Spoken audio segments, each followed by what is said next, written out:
Buenas noches a todos.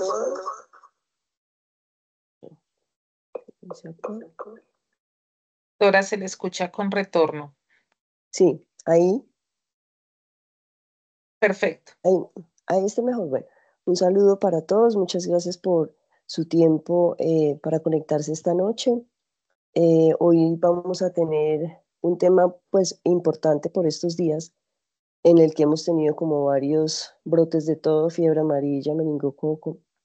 Entonces hoy nos vamos a enfocar en la enfermedad meningocócica. Para eso tenemos un invitado muy especial que nos acompaña hoy, nos ha dado el privilegio de contar con su presencia, con su participación, y él es el doctor Felipe, perdón, Felipe Vargas Restrepo, que es médico epidemiólogo del Programa Ampliado de Inmunizaciones y el equipo de gestión del riesgo de la Secretaría de Salud e Inclusión Social de Antioquia. El doctor Felipe nos va a ilustrar con el panorama epidemiológico actual y posteriormente yo entraré a tocar unos tópicos más clínicos y de diagnóstico. Doctor Felipe, muchas gracias por acompañarnos esta noche y bueno, el auditorio es tuyo. Hola doctora, buenas noches a todos, gracias por la cordial invitación. Nos place por parte de la Secretaría de Salud e Inclusión Social poder acompañarnos en estos espacios. Como siempre nos sentimos honrados, hemos tenido este tema y justo como usted mencionaba, doctora, todos los eventos inmunoprevenibles están a la orden del día y esto creo que es un llamado a todos nosotros dentro de nuestra práctica clínica cotidiana en salud pública y en todo lo que nos dediquemos a tener esto presente. Creo que se nos olvida por tiempos que estos eventos existen y desafortunadamente cuando llegan a todos nos ponen bajo las cuerdas. Bueno, adicionalmente pues agradezco al doctor Iván Rodríguez por la invitación, también doctora Rosalba por su cordial introducción y a todo el equipo de la Asociación Colombiana de Infectología por parte del Programa Ampliado de Inmunizaciones y del equipo de gestión de riesgo de la Secretaría de Salud de Antioquia. Como lo mencionaba, nos place pues poderlos acompañar. Me cuentan, por favor, si se está viendo mi presentación en pantalla completa y si adicionalmente se pasa para poder dar inicio. Sí, doctor, está Sí, perfecto. Listo, señor. perfecto, gracias. Bueno, este es un breve derrotero de lo que traigo el día de hoy para esta charla. Espero pues no demorarme mucho y tocar los apartes más relevantes dentro de la vigilancia en salud pública que podamos tener en discusión para esta jornada. Inicialmente, comencemos comentando que la meningitis pues es una enfermedad creo que devastadora. Dentro de la fisiopatología, pues existen muchas causas que creo que la doctora Vivas va a mencionar en un momento, por lo cual no me voy a detener. Sin embargo, sí es importante tener en cuenta que en la mayoría de los casos existe la muerte o discapacidad, justamente pues porque hay una inflamación y un daño en varias regiones cerebrales que pudieran pues explicar una amplia discapacidad en la población y especialmente si son niños, pues todo lo que esto conlleva para la vida adulta y obviamente si son adultos mayores en su mayoría, la carga en el sistema de salud que esto representa. Existen muchos estudios, estos son solamente algunos, uno de ellos local, donde ilustran cuáles son esos agentes bacterianos más relevantes o más frecuentes de acuerdo al rango etario. Eh, Sin embargo, pues vale la pena recordar que las bacterias no son solamente los únicos causales de meningitis, existen otros microorganismos y que dependiendo las comorbilidades del paciente van a ser o no más frecuentes. Sin embargo, para esta jornada vamos a enfocarnos en uno, que es el meningococo. Sin embargo, dado que en la vigilancia también se hace a otros a otros dos agentes, voy a hacer unos breves comentarios al menos de neumococo y Haemophilus influenza en nuestro departamento. Dentro de la vigilancia en salud pública no solamente mencionaba la meningitis, sino que también está la enfermedad meningocócica, justamente por la Neisseria meningitidis, que digamos en sus formas invasivas podríamos catalogarlo en tres entidades: meningitis, meningitis con meningococcemia o meningococcemia. Lo importante de este agente es que existe alta colonización. Algunos estudios ilustran pues, que incluso puede ser hasta el 40%, pero la transmisión a formas invasivas es muy poco frecuente, menos del 1%. Lo que ocurre es que cuando esto ocurre o esta enfermedad se manifiesta, pues deja muchas secuelas. En la mayoría de los pacientes llega hasta el 20%, que como ven en pantalla podemos tener necrosis de miembros, alteraciones neurológicas, sorderas y bueno, todo lo que pueda acarrear una infección en el sistema nervioso. Lo más relevante de esta enfermedad es que es de curso rápido, es de un curso muy rápido y digamos que los signos, los hallazgos iniciales son muy inespecíficos, fiebre, cefalea, hiporexia, pero que repito, si no se tiene una alta sospecha, pues estos pacientes podrían morir en cuestión de horas. La mayoría de los pacientes que han fallecido en nuestro departamento, en su mayoría, conforme dice la literatura, ocurren en las primeras 24 horas el deceso. Y justamente si ya llega a las formas más avanzadas, pues podemos tener choque séptico, coagulopatía intravascular y bueno, la necrosis que podemos tener conocida como la púrpura fulminans, que pues, ya esto acarrea pues una amputación al menos en muchos pacientes. Pero como lo mencionaba ahorita, o hasta el 20% de los pacientes desarrollan secuelas. Se estima, según la OMS, que para el 2030 por meningitis podemos tener hasta más de 780.000 pacientes con secuelas por esta entidad. Sin embargo, puntualmente para el meningococo, enfermedad invasiva meningocócica, existen muchos reportes. Por ejemplo, en Reino Unido, se estimó que los pacientes que tuvieron este cuadro, pues desarrollaron cerca del 41% alteraciones o discapacidades cognitivas y de memoria, psicológicas, amputaciones. En Países Bajos, por ejemplo, tenemos secuelas en piel del 48%, neurológicas del 35%, musculares 8%. En Canadá, muy similar, neurológicas 61%, auditivas 35% y amputación en el 36% de los pacientes. Pero creo que son datos pues, que nos llevan a pensar lo altamente, eh, digamos, letal que podría ser esta entidad o en su defecto generar las discapacidades ya mencionadas. Lo relevante de esta enfermedad, junto como vemos en pantalla con fiebre amarilla, poliomielitis y demás, es que en muchos lugares es de muy baja endemicidad o de baja incidencia, pero que la posibilidad de generar muerte o secuelas es muy alta. Y yo creo que esto es lo característico de esta entidad y por ello, digamos, se ha puesto todo el foco frente a lo ocurrido recientemente en nuestro departamento, pero que, dicho sea de paso, como ya vamos a mencionar, no solamente pasa en Antioquia, sino que es un tema también nacional y o regional. Para las meningitis, pues hemos tenido muchos planes, así como para muchas enfermedades infectocontagiosas, y una de las hojas de ruta que nos menciona la OMS es derrotar la meningitis para 2030. Dentro de los propósitos que son visionarios, son reconocidos como visionarios, menciona que para 2030 debemos eliminar las epidemias de enfermedad bacteriana, reducir el número de casos de meningitis bacteriana, prevenirles por vacunación en un 50% y las defunciones en un 70% y reducir la discapacidad y mejorar la calidad de vida después de la meningitis debido a cualquier causa. Entre los principales agentes, ya mencionaba tres, meningococo o Neisseria meningitis, perdón, Streptococcus pneumoniae, Haemophilus influenza y Streptococcus agalactiae. Hago una salvedad respecto al Streptococcus agalactiae. Nosotros no vigilamos en salud pública el Streptococcus agalactiae, pero sí existe una vigilancia por laboratorio.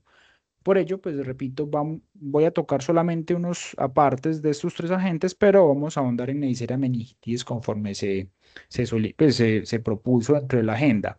Entonces, digamos que los objetivos se basan en estos tres agentes inmunoprevenibles en muchos casos, sin embargo, va a depender del país que revisemos. No en todos los países, por ejemplo, existen vacunas, o al menos en el programa, en el calendario vacunal para meningococo, como pasa en Colombia, salvo algunas excepciones que ahorita mencionamos.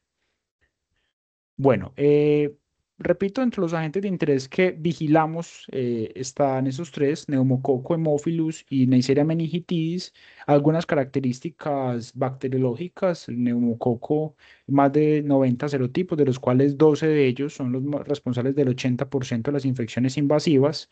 El hemófilus influenza, por ejemplo, 6 serotipos antigénicos, de los cuales el B es más virulento, del cual se tiene pues vacuna en el programa en el calendario pues colombiano, y Neisseria meningitis, más de 13 serogrupos, de los cuales los serogrupos A, B, C, W, X y Y son los, digamos, principalmente generadores de estas formas invasivas. Todos se transmiten por contacto directo por secreciones de una persona colonizada o enferma.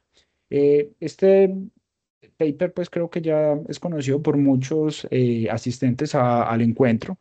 Eh, dependiendo de la región que revisemos, hay, digamos, preponderancia de algunos serogrupos versus otros. Y, por ejemplo, como vemos en pantalla, sí existe un cinturón de la meningitis, conocido por todos, donde hay altísima incidencia de casos. Lo vemos acá dibujado en este paper del New England, donde abarca la zona del África subsahariana, que compromete desde Senegal, Gambia al oeste, hasta Etiopía o Kenia en el este.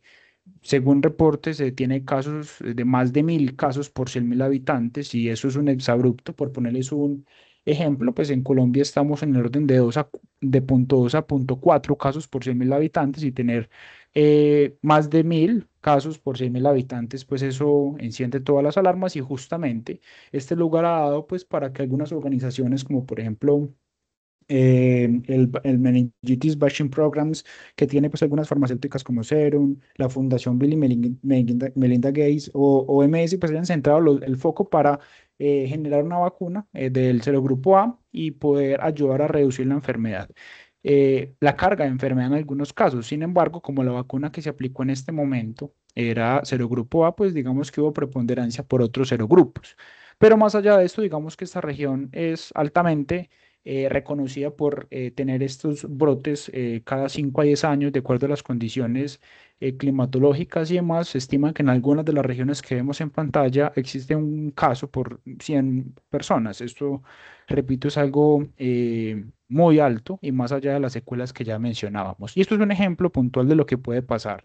Ahora, dicho sea de paso, respecto a las enfermedades inmunoprevenibles, aquí no solamente está meningitis por meningococo. Aquí están un sinfín de enfermedades inmunoprevenibles: polio, fiebre amarilla y demás. Y desde esta zona hacia nuestro continente viajan permanentemente poblaciones para ir hacia Norteamérica, y ya sabemos que estas personas pues cruzan necesariamente por Antioquia, y eso ha llevado pues en muchos casos a tener varias alertas y por supuesto un foco permanente respecto a lo ocurrido.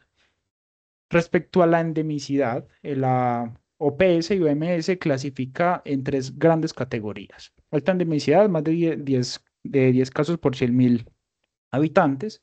Moderada endemicidad, que es de 2 a 10 casos por 10.000 habitantes, 100.000 habitantes, perdón. Y baja endemicidad, menos de 2 casos por 100.000 habitantes. Menciono esto, desligándome un poco más allá de la epidemiología, porque estos datos son sumamente relevantes para que analicemos y hagamos tal vez al final una breve discusión del contexto local. Derrotando la meningitis de la OMS, pues nos menciona que hay algunos retos importantes. Dentro de ellos, falta priorización de las enfermedades, hay inadecuada vigilancia o hay diferencias en la vigilancia en salud pública de estos eventos, bajas coberturas vacunales en muchos casos, y fuera de eso, pospandemia se ha visto mucho más marcada estas bajas coberturas y el resurgimiento de algunas enfermedades o incremento de algunas. Portafolio incompleto de vacunas, caso puntual Colombia, ¿no? Tenemos, por ejemplo, meningo, pero ahorita pues vamos a discutir tal vez un poco de eso. Pruebas diagnósticas subóptimas, falta de recursos para el manejo de las enfermedades, y desafortunadamente no siempre se suple o se acompaña a estos pacientes cuando tienen discapacidades o secuelas. Y nos invita entonces a, primero, fortalecer la vigilancia de las enfermedades, fortalecer el diagnóstico y tratamiento, promoción y compromiso, apoyo y atención a las personas afectadas por meningitis, y prevención y control de epidemias, en muchos casos enfocados a vacunación. Ahora, mencionaba, por ejemplo, que el tema de COVID-19 nos, digamos, golpeó mucho en vigilancia en salud pública. Digamos que todos los ojos se enfocaron al SARS-CoV-2 y a la vacunación posteriormente. Y eso pasa que vemos un caso puntual de Israel, cómo, digamos, cayeron los casos, en muchos de ellos tal vez porque hubo confinamiento de personas y esto redujo el contacto social, pero en otros casos, repito, el sesgo de selección o de búsqueda estuvo enfocada a COVID y tal vez se pudieron haber descuidado otras enfermedades. Este paper creo que lo es bastante conocido y bastante bonito, el doctor Coronel, donde nos cuenta cómo ha sido esa epidemiología recientemente, pero lo traigo no solamente para mencionar cómo ha sido la variabilidad de los serogrupos del meningo. Fíjense que hemos tenido antes del 2004-2005 altos serogrupos B, y posteriormente hubo un resurgimiento o un incremento del serogrupo C. Pero también llama la atención que para el 2020, 2021 hubo una disminución de serogrupos, tal vez, repito, pues por los efectos que llevó pandemia. Ahora, analizando un poco más el panorama colombiano, estos según datos del Instituto Nacional de Salud, a corte del periodo epidemiológico 3, en epidemiología manejamos algo que se llama calendario epidemiológico, que tiene periodos epidemiológicos y semanas epidemiológicas, para que no se pierdan. Una semana epidemiológica, asumamos que es una semana, no como tal el calendario, y un periodo son 4 semanas, es decir, entre comillas un mes. Qué pena la homología, si algún compañero epidemiólogo me escucha, o si no, pues de pronto la audiencia no está familiarizada con estos términos. A corte de la semana, perdón, del periodo epidemiológico 3, es decir, semana 12, para el 2025, fíjense cómo se han comportado las incidencias. Neumococo normalmente es el que mayor incidencia tiene, y es muy similar a lo ocurrido en Colombia. En Antioquia, perdón, ahorita vamos a analizar cómo es el panorama de Antioquia. Posteriormente sigue la Neisseria meningitis o meningococo con tasas, fíjense, de 0.07 por 100.000 habitantes. Y finalmente el hemófilus. Repito, estos son los tres agentes que vigilamos en salud pública en nuestro país. ¿De acuerdo? Respecto a la notificación, fíjense que, por ejemplo, existe un incremento de casos en el 2025 respecto a los periodos previos, una variación del 15%, es decir, estamos notificando más casos en Colombia. En el 2020 vemos que, por ejemplo, una disminución, en el 2023 un incremento del 16%, y eso explica, pues, en parte que estamos buscando un poco más respecto a los periodos epidemiológicos anteriores. Ya mencionaba, los principales agentes identificados es neumococo. Esto ha sido típico en el transcurso de la vigilancia, y entre los cuales se confirma mucho más este agente respecto a los demás. Ahora, si analizamos un poco más las incidencias por rango etario, puntualmente para meningococo, que es el cuadrito que estoy señalando en la mitad, fijémonos que tiene algunos rangos etarios de predilección, por llamarlo de alguna manera. Y esto también es muy similar a lo que ya vamos a ver en Antioquia. Fijémonos que principalmente ocurre en menores de 5 años, pero es mucho más marcado el menores de... qué pena que se me está desconfigurando. Es mucho más marcado en menores de 1 año, ¿de acuerdo? Y también pues en adultos de más de 60 años es frecuente. Ahora, ¿cómo se han comportado los canales o los rangos, pues, de seguridad de esta enfermedad? Fijémonos que en Colombia, los datos notificados en el periodo 1 y 2 dan cuenta de que estaba por encima del límite superior o la zona máxima, pues lo que esperamos como máximo número de notificaciones, pero que a partir del periodo 3 ya estamos por debajo de ese límite superior. Quiere decir que entonces, para la enfermedad meningocócica y meningitis bacteriana por este agente, en los primeros meses del año tuvimos un incremento inusual de casos. ¿De acuerdo? Repito, no es un contexto que solamente ocurra en Colombia, también es regional, y Antioquia también se ha visto afectada, como vamos a mencionar.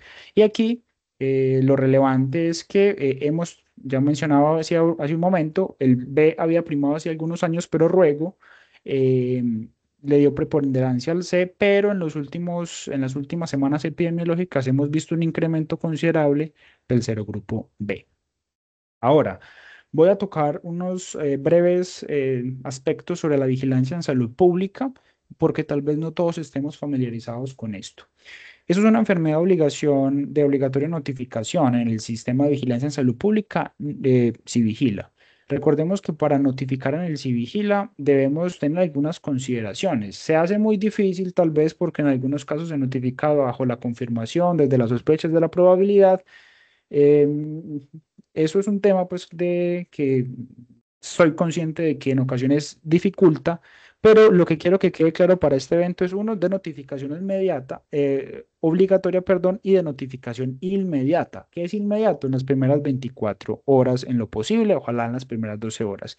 Y que esta enfermedad, que repito, se conoce como meningitis bacteriana y enfermedad meningocócica en la vigilancia en salud pública, tiene dos grandes grupos de entidades. Uno, las meningitis, y la otra, la enfermedad invasiva o la enfermedad meningocócica.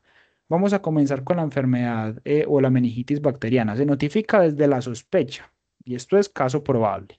Listo, pero la sospecha debe tener algunos hallazgos clínicos Ya creo que los clínicos conocemos un poco más de qué es algunos hallazgos como fiebre, alteración de conciencia, cefalea intensa, rigidez de nuca, ¿cierto? Y en los casos de los pacientes pediátricos, tal vez abombamiento de las meninges. Ahora, si es por meningococo, es típico que tengamos un rash purpúrico o petequial. Listo, entonces tenemos hallazgos o signos y síntomas que nos orientan a la parte clínica, pero es necesario realizar una punción lumbar para sospechar de esta enfermedad y notificarla al sistema de vigilancia en salud pública si vigila. Entonces, signos y síntomas y hallazgos en líquido cefalorraquídeo. Dentro de los hallazgos en líquido cefalorraquídeo podemos encontrar líquido turbio, recuento de leucocitos mayor a 100 por milímetro cúbico, elevación de proteínas mayor a 100 miligramos sobre decilitro, consumo de glucosa menor a 40 miligramos y en el GRAM podemos tener algunos hallazgos de algunas bacterias como por ejemplo diplococos gram positivos, diplococos gram negativos y bacilos gram negativos, ¿de acuerdo? Que nos orientan tal vez para algunas bacterias de interés en salud pública. Esto, repito, en caso de meningitis bacteriana. Ahora, para enfermedad meningocócica, la definición de caso que nos otorga el Instituto Nacional de Salud es paciente que presente un deterioro rápido del estado de conciencia con sepsis de origen desconocido y rash purpúrico o petequial. ¿De acuerdo? Esa es la sospecha clínica, pero como ya mencionaba acá, tenemos que tener algunos hallazgos clínicos, pero también en algunos paraclínicos, como por ejemplo que en cultivo de sangre u otro fluido estéril tengamos crecimiento de diplococos gram negativos intra o extracelulares. Con eso sospechamos de la enfermedad meningocócica y desde eso es que notificamos desde la sospecha. Y es muy importante tener en cuenta eso.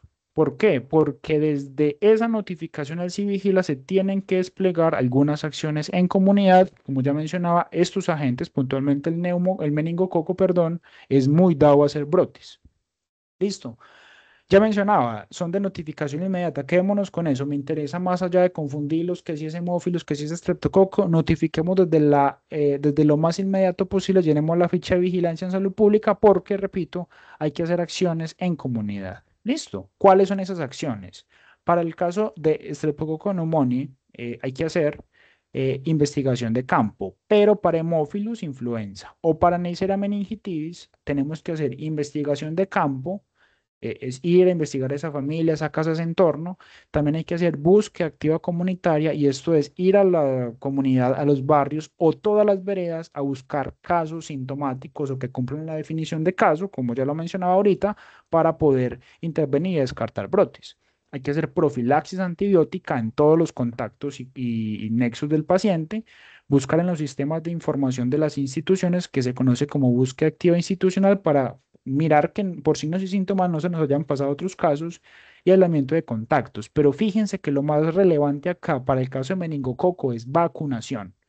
Entonces ustedes pensarán, es que no está en el programa permanente la vacunación de meningococo, perdón, y este es, digamos, una opción para vacunar. Ante la sospecha y confirmación de casos, desplegamos vacunación a todos los contactos y repito, si bien no está en el programa permanente, esta es una opción para vacunar. Entonces aquí es donde cobra relevancia la vacunación dentro del programa de vacunación que manejamos en el país y estas vacunas son dadas por el Ministerio de Salud. ¿De acuerdo? Entonces, de ahí la importancia de reportar esos casos porque indirectamente estamos vacunando, no como quisiéramos, por supuesto, pero es una opción para vacunar. Ahora, ¿cuáles son los serogrupos que contienen esa vacuna? Son los que tienen A, W y Y. Listo, no son los que tienen la B. Esas no las tiene el ministerio.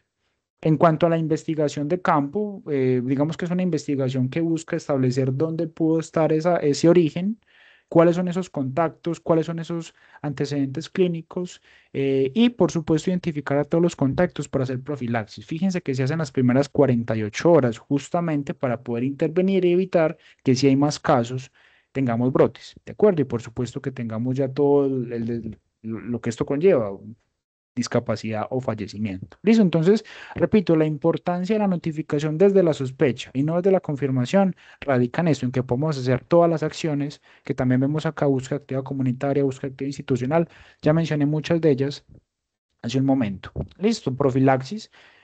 tanto para todos los contactos, normalmente los hacemos con ciprofloxacina. ¿Y a quiénes está indicado? Primero, contactos familiares, contactos de guardería o escuelas, exposición directa a secreciones a través de besos, se comparten cepillos, algunos fomites, reanimación boca a boca, pues esto lo dicen las guías, pero yo creo que ya no todo el mundo lo hace, pero pues no falta quien haga reanimación boca a boca y tal vez no sea trabajador de salud que tal vez quiera aportar en eso, pero es necesario saber quién fue para poder hacer la profilaxis y pasajeros en viajes con más de 8 horas de duración. Esto es lo que dicen las guías, esta es la guía de práctica clínica colombiana para poder, repito, realizar profilaxis antibiótica. Vamos a dar otros breve brochazo a la vigilancia por laboratorio.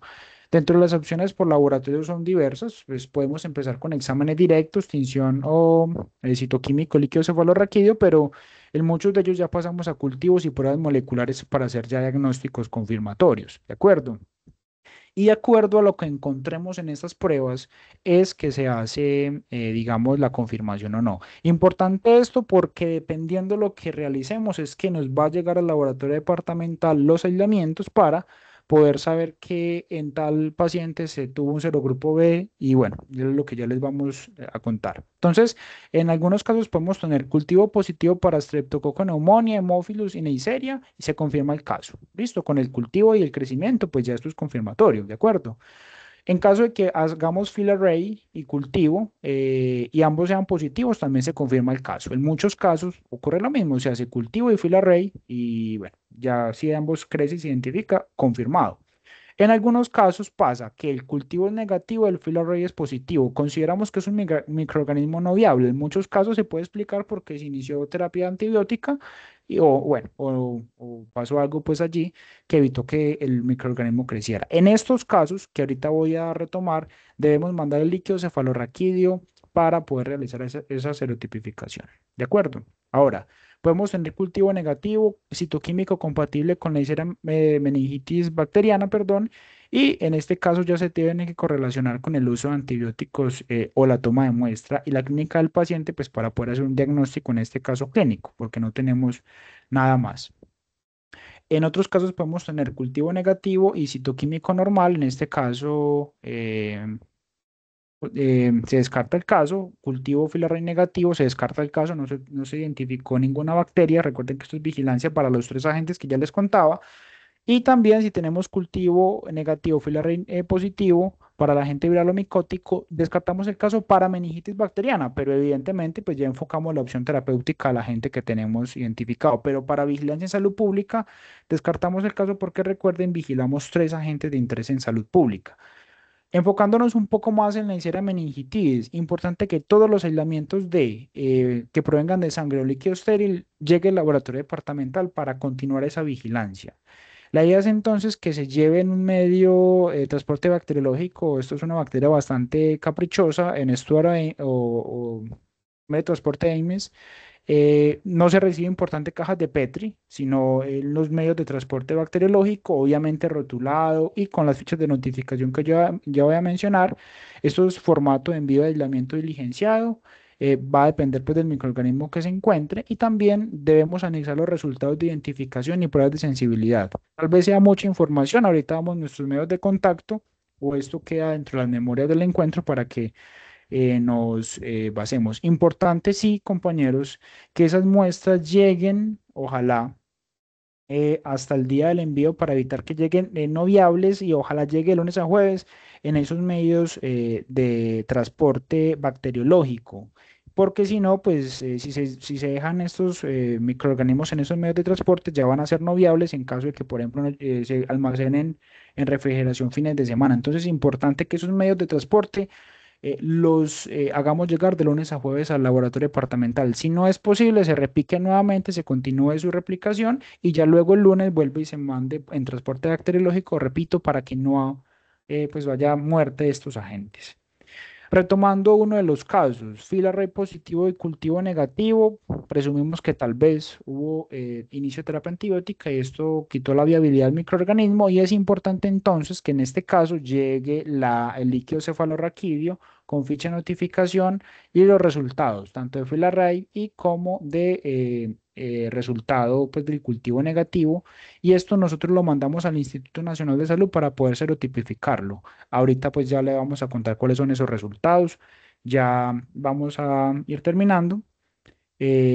Vamos a contarles pues qué se ha obtenido en cuanto a la vigilancia en salud pública. Hicimos esos análisis desde el 2018 hasta la semana epidemiológica 17, es decir, hasta el viernes de la semana pasada. Dentro de las bases de datos, hola doctor, qué pena. Veo una mano levantada. No, sigue tranquilo. Qué pena. Bueno, bueno, dentro de la vigilancia entonces tenemos los siguientes hallazgos. Primero, tenemos esas incidencias. Fíjense que estamos regresando a las incidencias prepandemia. 2018 de 0.5 casos por 100.000 habitantes. El 2024 cerró con 0.49 casos por 100.000 habitantes. Y es notorio la disminución que tuvimos en pandemia, repito, porque tal vez nuestro sesgo estuvo enfocado en COVID-19 y nuestros equipos de vacunación también, etcétera, etcétera, etcétera. Y esto explica pues tal vez pues esta bajada, esta caída. Ahora, recordemos que para la época también hubo pues confinamiento de la población y esto también limitó el número de interacciones. Y a partir de ese momento tuvimos un incremento de casos. Incluso pues la teoría que acabo de mencionar no es del todo válida porque en el 2021 ya todos estábamos en la calle trabajando y realizando nuestras acciones y fíjense que la incidencia fue muy bajita, pero me quedo con que pues estamos regresando a los niveles prepandemia. Listo. Y esto mismo lo vemos con los demás agentes. Fijémonos, aunque esto no es por incidencia, sino por un número total de casos, como por ejemplo pasa que Streptococcus pneumoniae, de entre los agentes que vigilamos, es el más frecuente, pero valga la pena mencionar, en ocasiones también tenemos otros agentes que se reportan otras bacterias. Estos tres agentes, si bien son frecuentes, no son exclusivos de causar meningitis, entonces también tenemos otras bacterias. Principalmente identificamos neumococo, pero en segundo lugar está el meningococo, repito, con caída en 2020-2021, pero incremento a niveles prepandemia, como ya había mencionado. Respecto a los análisis sociodemográficos de estos 7 años de estudio, no hay una diferencia por sexo. Fíjense que es muy similar. Lo que sí es importante resaltar acá es que la mayoría de los casos entran confirmados. Y aquí hay dos hipótesis. Primero, estamos esperando confirmar los casos, tal vez porque no vimos nada bajo la sospecha en líquido cefalorraquídeo, no fue un diplococo gram negativo o realmente nos quedamos con que solamente notificamos lo confirmado. Y eso es muy peligroso, repito, porque recuerden que hay que hacer muchas acciones en comunidad frente a la sospecha. El 17% fallecido, la mayoría de procedencia urbana. En cuanto a la vacuna, pues se refería a 5 pacientes vacunados. Sin embargo, no se puede o recopilar la información, al menos el Civigila no lo permite, saber cuándo fue esa vacuna y qué vacuna, con qué serogrupo, eso no se puede recopilar. Y la mayoría de los casos generó meningitis seguido de meningitis con meningococcemia en el 26% de los pacientes y meningococcemia en el 16% de ellos. Ahora, fíjense que no solamente porcentual, sino también por incidencias, pues no hay una diferencia en cuanto al sexo. El sexo no es relevante para la enfermedad, sino rango etario. Esos son valores porcentuales y aquí vemos incidencias. Qué pena que intencionalmente lo hice así, no se ve nada, no se comprende nada. Estoy completamente enterado de ello. Lo que sí es relevante es que al menos de 5 a 75 años son incidencias de menos de un caso por 100.000 habitantes. Lo que es relevante acá es que esta enfermedad, la Neisseria meningitis, es mucho más, eh, o tiene mayor incidencia, perdón, en extremos de la vida, menores de un año y en mayores de 75 años, de acuerdo al año. En cuanto a términos porcentuales, fijémonos que también pasa algo similar, muy frecuente en menores de un año, aunque aquí pudiéramos obviar 2020-2021 porque no es representativo el número de casos, como ya vimos, y también en de 15 a 30 años es mucho más frecuente, ¿de acuerdo? Es decir, tenemos en este caso algunos rangos etarios menores de un año y 15 a 30 años y que es muy similar a lo que ya mencionábamos en el país y en la literatura del mundo. Ahora, respecto a los serogrupos, llama la atención que en muchos casos no existía muestra. Uno, por desconocimiento, dos, porque no se pudo aislar, tres, porque se mandó mal y se perdió, etcétera. Y esto representa cerca del 40% de los casos, pero lo relevante es que se pudo aislar para las enfermedades invasivas. Fijémonos que principalmente, como pasaba en Colombia, el serogrupo C era mucho más frecuente, pero que desde 2021 el serogrupo B empezó a repuntar, incluso en nuestro departamento. Para la fecha tenemos más casos de B que de otros grupos, ¿de acuerdo? Y no solamente recibimos muestras de hemocultivo líquido cefalorraquídeo, también tenemos algunas que otras, pero pues realmente no es relevante. Imposible que en 7 años solamente hemos tenido un esputo, un aspirado nasofaringio. Evidentemente, pues nos enfocamos en las enfermedades invasivas porque son objetos de vigilancia, pero recuerden que toda enfermedad invasiva debería ir al laboratorio departamental. Listo. En cuanto a condición final, más relevante es que en el 2019 existió la mayor letalidad, cerca de 24%, es decir, de 100 pacientes, 24 fallecieron y en el 2023 también se vio eso mucho más marcado. Ahora, de acuerdo al rango etario, fijémonos que de nuevo es mucho más frecuente en los extremos de la vida, menores de 1 año y en mayores de 60 años, explica la mayor mortalidad. Ahora, la distribución de casos tal vez no sea muy representativa porque aquí está el compendio de lo ocurrido desde 2018 al 2025 hasta la semana pasada, como ya lo mencionaba. Es decir, aquí está todo el compendio.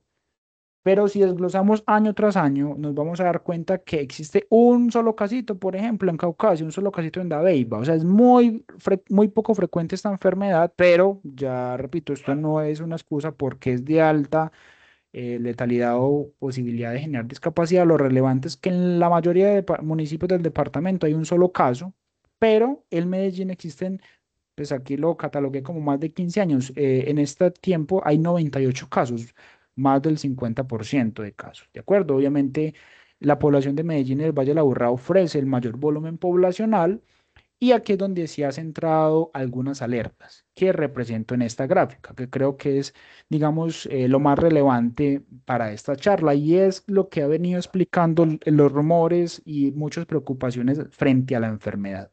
Fijémonos que para Antioquia puntualmente tenemos para los periodos epidemiológicos 1, 2 y 3 un incremento considerable, pues mayor de lo esperado en los casos. Tenemos 5 casos, 4 y 1. Ya vemos lo mismo que ocurre en el país, que ha venido decreciendo los casos, pero pues lo que sí es relevante es que estamos por encima del límite superior de lo que esperábamos, es decir, estamos en incremento inusual de casos. Entonces, respecto a esta situación, se han venido teniendo muchas alertas, por supuesto válidas, pues porque es una enfermedad, repito, de muchas consecuencias para los pacientes, tanto en discapacidad como en muerte. Y muchos nos han acudido a nosotros para decir, ¿existe brote o no? Y respecto a esto vamos a mencionar algunos aspectos puntuales, pero más allá de la conclusión, lo importante es que este evento, respecto a esto que está pasando, le estamos haciendo seguimiento constante en el equipo de la Secretaría de Salud de Antioquia, dado, pues repito, porque esto es de primera mano de interés para todos. Respecto a brote, vamos a tener algunas referencias para poder discernir si hay brote o no. Basémonos en lo que dice el Instituto Nacional de Salud en el protocolo de vigilancia actualizado 8 de julio del 2024. Se considera brote cuando se presente 2 o más casos confirmados por hemófilos influenza o Neisseria meningitis en población general, ¿de acuerdo? O para poblaciones confinadas, esto es batallones, cárceles, policía, ancianatos del Estado, etcétera, un solo caso. Con un solo caso en población confinada se configura brote o cuando hay 2 o más casos en población general con algún nexo. Listo, eso es lo que dice el Instituto Nacional de Salud. Y per se no tenemos ninguna de estas dos condiciones en los 20 casos que tenemos en el 2025. No tenemos 2 o más casos con un nexo y no tenemos un solo caso en población confinada. Entonces, bajo esta óptica no tenemos en el momento brotes en el departamento. Ahorita mencionaba todas las acciones que se tienen que hacer frente a un caso sospechoso y confirmado. En todos los casos, repito, hemos descartado esta condición. Ahora, si revisamos, por ejemplo, otras referencias de la literatura, como por ejemplo OPS, nos dice que un brote es el aumento inusual en el número de casos relacionados epidemiológicamente. ¿Tenemos incremento inusual de casos? Ya lo vimos que sí, pero en todas las investigaciones que hemos hecho no existe un nexo entre ellos, más allá de que tal vez comparten una ciudad o un departamento, pero no podemos garantizar nexo entre ninguno de ellos. Ahora, es de aparición súbita, ahorita les comento algo de esto, y diseminación localizada en un espacio específico. Este comportamiento que les mostraba hace un momento es muy típico de lo ocurrido en todos los años, excepto que después de la semana epidemiológica 8 más o menos vemos la disminución de casos. Diferente a lo ocurrido en años previos, se ha mantenido este número, pero repito, pues ya ha venido cayendo. Listo. Otras aseveraciones respecto a esto. El CS nos dice que, por ejemplo, podemos tener brotes organizacionales, y esto es casos vinculados con una afiliación común, que trabajen, que estudien juntos, que sean reclusos, etcétera. Y comunitarios, y tal vez este sea una explicación para definirse de un brote. Les sugiero que leamos. Los casos no tienen afiliaciones comunes en una organización, sino que están vinculados por una comunidad compartida y geográficamente definida, como un barrio o una ciudad. Los brotes comunitarios pueden incluir poblaciones con características compartidas, como hombres que tienen sexo con hombres, siempre que no se identifique ninguna afiliación u una organización específica. Según esta definición, digamos que pues hay una localización geográfica, Antioquia, por decir algo, pero repito, no tenemos ningún nexo entre ninguno de los pacientes identificados. Y repito, a todos los casos se le ha hecho investigación, bloqueo, vacunación en muchos de ellos, y no hemos podido identificar nexos entre ellos. Y como lo mencioné ahorita en el mapa de Antioquia, existe un caso, por ejemplo, en Guarne, luego hay otro caso en Caldas en 5 semanas, 6 semanas de diferencia, donde no podemos garantizar esos nexos. Entonces, como tal, desde el departamento no consideramos en el momento brote. Sí, sí, repito, existe un incremento inusual de casos, y eso pues ya ha llevado a que hagamos algunas acciones. ¿Cuáles? Por ejemplo, sala análisis de riesgo, ya lo mencionábamos, pero también está acciones frente a todos los casos, unidades de análisis en los fallecidos, ya mencionabas el análisis de riesgo, divulgación en canales de comunicación. Se han dado cuenta que eso ha sido de primera mano en el departamento, reuniones interdisciplinarias y con expertos y académicos para poder abordar esta situación. Y por supuesto, continuar esta asesoría de asistencia técnica y vigilar en los sistemas de información de las IPS qué ocurre para descartar algunos casos puntuales. Este ha sido el comportamiento en el país, que no dista mucho de lo que ya mencionaba con el paper del doctor Coronel, por lo cual pues no voy a ahondar mucho. Repito, pues hay una preponderancia de C, pero que en los últimos meses o años ha venido incrementando el B. Conclusiones. Uno, recordemos que estamos ante una enfermedad de importancia en salud pública y de notificación obligatoria desde la sospecha. Listo, la sospecha de signos y síntomas y hallazgos en muestras estériles. Para el caso de meningococo y hemófilos influenza son necesarias acciones en comunidad que requieren investigación de campo, profilaxis antibiótica, investigación de contactos, búsqueda activa comunitaria y un sinfín de acciones que lo que busca es poder contener cadenas de transmisión. Y finalmente, que el envío al laboratorio departamental de líquido cefalorraquídeo se envía este líquido cefalorraquídeo solo cuando el fibra raíz está positivo y el cultivo está negativo. De lo contrario, mandamos estos repiques en medios de transporte bacteriológico, pues para poder garantizar ese aislamiento y crecimiento. No mandamos cajas de Petri con el crecimiento. Listo. Esos son nuestros datos de contacto. Con todo gusto, siempre estamos abiertos a poder trabajar de la mano con la academia y con todos los expertos, que son muchos de ustedes, porque pues realmente eso es un tema de primera mano, repito, para nosotros como programa de empleo de inmunizaciones y para el departamento. No sé si hay dudas o ahorita las abordamos. Muchas gracias.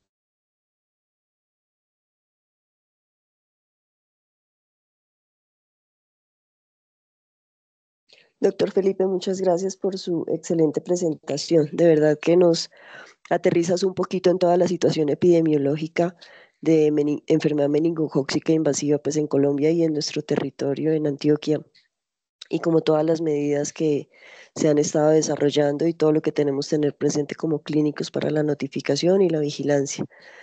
No sé si el doctor Iván, ¿quieres que lancemos las preguntas para el doctor Felipe de una vez o hacemos todas las preguntas al final de la reunión para entonces yo proseguir con lo mío? Si de pronto dentro de los asistentes que están conectados alguien tiene una duda, por favor levante su manito o abre su micrófono para hacer la pregunta al doctor Felipe sobre todo este panorama epidemiológico. Rosa, también pueden escribir al chat o hay una pestaña de Bueno. PIR, Ujú. es preguntas y respuestas, también por ahí si prefieren escribir. Pues sí tenía Tenía una pregunta, yo creo que aprovechamos de una vez. Eh, Felipe, de estas acciones que nos comentaste que la Secretaría realiza cuando se hace el reporte mediante la ficha de un caso, si sea sospechoso, eh, ¿qué tan, digamos, no sé cómo decirlo, qué tan efectivo, tanta fuerza tiene la Secretaría para hacer la vigilancia? O sea, por ejemplo, no sé, de pronto si es un caso, dos, el número de personas que tiene para esto alcanza. Pero si ya son más casos, no sé qué tan grande es el equipo de trabajo y si realmente ustedes en la Secretaría tienen la capacidad de entender cuando hay muchos casos o si se ven cortos en eso, cómo es esa conformación de las personas, de los equipos. Doctor, mira, nosotros, a ver, digamos que la competencia básica frente a la investigación de campo y las acciones que mencionaba son principalmente el municipio de residencia o de procedencia. Es decir, el paciente puede vivir les voy a poner un ejemplo, en Río Negro, pero trabaja en Medellín. Y por el periodo de incubación tal vez se enfermó en Medellín, pero vive en Río Negro. Entonces ahí hay dos focos, ¿cierto? Entonces, ahí ambas secretarías de salud tienen el rol de realizar esas acciones. Si nos basamos en el Valle, los municipios que conforman el Valle de la Aburrá, digamos que todos tienen unos equipos interdisciplinarios muy bien capacitados, con alto número en muchos casos, de profesionales y en muchos de ellos en medicina, que ayudan a realizar las acciones. Diferentes cuando son municipios que denominamos categoría 4, 5, 6, es decir, los municipios mucho más pequeños en los cuales en muchos casos son auxiliares de enfermería o tal vez haya un profesional en enfermería. Sin embargo, pues digamos que bajo la formación de este equipo se realizan las acciones. Ahora, vieron que hay algunas acciones, por ejemplo, en vacunación y profilaxis antibiótica, y en muchos casos los municipios lo que hacen es contratar algunas acciones con la ESE Hospital o las IPS para poder ayudar. Hasta el momento nunca hemos tenido un desborde de casos frente a meningo, pero vamos a poner otro ejemplo. Se han dado cuenta que también está en el orden del día el tema de tosferina. Y en muchos casos, bueno, en un caso puntual que es un brote que para la fecha cerramos la semana pasada, pues que esta sea una buena noticia que divulguemos en este espacio, en comunidad indígena. Y obviamente son comunidades muy alejadas que el acceso es a 2 días de camino. Entonces esto desborda la capacidad de un municipio que, como ya mencionaba, son categorías 6, es decir, municipios pequeños con poco personal. Y en ese caso se hace un análisis de riesgo que dice quién va a ser el competente en este caso. Y para ese caso puntual, como desbordaba la capacidad del municipio, entró el departamento, pues en este caso liderado por el programa de inmunizaciones, y en el caso pues nuestro pudimos pues liderar y aprender mucho al respecto. Y ahí es donde entró el departamento a realizar las acciones. Puntualmente el departamento cuenta con, me corrige, son 16, 20 epidemiólogos creo que están en la Secretaría Departamental, pero que en cada subregión existe también algunos epidemiólogos. Es decir, podemos superar 30, 40 personas más o menos epidemiólogos con formación en salud y demás que podemos realizar esas acciones. Si llegase el caso de que se desborde la capacidad de respuesta ante un caso, ante algún evento puntual, vamos a poner un ejemplo para que me entiendan. El caso del Tolima con fiebre amarilla desbordó la capacidad del departamento en realizar las acciones entre el Instituto Nacional de Salud, ¿de acuerdo? Porque también tiene pues personal con esta formación. Y es allí entonces donde hay un escalamiento de las acciones. En caso tal de que el país ya desborde la capacidad, se llevará a niveles más superiores para realizar. Puntualmente para estos casos no hemos desbordado capacidad porque, si se han dado cuenta, en un periodo son 5 casos, es decir, que más o menos por semana tenemos 2 casos notificados. Y perfectamente todas las acciones por los equipos donde han ocurrido en los municipios donde han ocurrido, perdón, estos casos, se ha dado abasto. Y tengo una última pregunta de esta parte es, pues la ficha de notificaciones sin duda es muy importante, es fundamental. No sé, y lo pregunto por desconocimiento, pero en la mayoría de sitios pues hay que hacer la ficha típicamente de manera manual. Todavía no tenemos la posibilidad de implementar una ficha electrónica de pronto con un licenciamiento más sencillo. o ver que durante muchos años más vamos a tener. Doctor, qué buena pregunta nos hace. Y es un tema que al menos yo siempre he mencionado. Y esto, obedeciendo a las dinámicas de las IPS y al personal, esto es desgastante. Con toda razón me lo han dicho y muchos se han enojado. En muchos casos tienen toda la razón, porque realmente en consulta, poder llenar esto, más toda la autorización y demás, demanda tiempo. Y en servicio de urgencia, un servicio colapsado y llenar esto demanda mucho. Se supone que bajo estas dificultades y obviamente el avance tecnológico que hemos tenido, se ha creado, por ejemplo, la notificación en Sinvigila Web, pero es básicamente pasar esas fichas a un sistema digital. Necesitamos también la información. Y ahí vamos. Entonces, nos hemos quedado cortos y atrás frente a todos los avances que ha tenido el mundo respecto a esto. Algunas instituciones sí han adquirido algunos software que hace que se migre la información de la historia clínica a la ficha de notificación y se cargue inmediatamente, pero eso es un recurso en dinero. Por parte de la Secretaría no se ha trabajado eso, porque en parte no es competente de normatizarlo. Es el Instituto Nacional de Salud quien define cómo se deben realizar esas notificaciones. Ahora, repito, algunas instituciones lo que han hecho es adaptar su normativa o su funcionamiento para poder garantizar eso. Y ahí vamos. Lo que toca es sí mirar pues cómo se hacen las IPS para poder realizar eso, pero lo que hacen algunas es que si pones un diagnóstico, te lanza la alerta, evento notificación obligatoria, y eso es una señal para que el clínico cambie el CIE-10. Ojalá esto no pase pues en los compañeros que están conectados, pero eso pues, realmente es la preocupación que tenemos. Y para mediar ese subregistro hacemos es una búsqueda activa institucional, es ir a las IPS y verificar cuáles son esos diagnósticos y con base en pues, algunos algoritmos definimos cuándo es un caso sospechoso y que entramos a buscar. Entonces, doctor, no tenemos de momento. Algunas IPS sí han ido un poco más allá comprando software, pero de momento no tenemos nada diferente. Esperemos que con estos avances tecnológicos prontamente mejoremos este tema que sí es una dificultad. Muchas gracias. Yo no tengo más preguntas, Rosy, si quieres seguir. Listo, gracias, Iván, y gracias, Felipe. Por favor, Jamie, ¿me puedes proyectar la presentación? Es que no, el computador finalmente no quiso funcionar. En pantalla completa. Bueno, yo les voy a tratar de resumir rápidamente unos tópicos clínicos en cuanto a enfermedad meningocócica, aprovechando que ya el doctor Felipe nos ilustró ampliamente sobre la epidemiología. Dame la siguiente. La siguiente. Bueno, esta también resumía como la importancia del tema, ¿cierto? Más de 300.000 defunciones al año a nivel mundial y más o menos 1 millón de casos, de 1.300.000 muertos. La incidencia es baja en territorios como el nuestro. Ya vimos que en África hay un cinturón de la meningitis que es muchísimo, es una locura la incidencia. Para nosotros es de entre el 1 y el 2 por 100.000, pero 1 de cada 5 pacientes fallece y 1 de cada 5 de los sobrevivientes tendrá secuelas. Hipoacusia, retraso en el desarrollo y secuelas como amputaciones y pérdidas de miembros por la necrosis. Y los sistemas de salud son insuficientes a veces como para la rehabilitación de de todos estos pacientes. Y una cosa muy importante que lo hablaré ya al final es que esta es una enfermedad prevenible con vacuna. Dame la siguiente.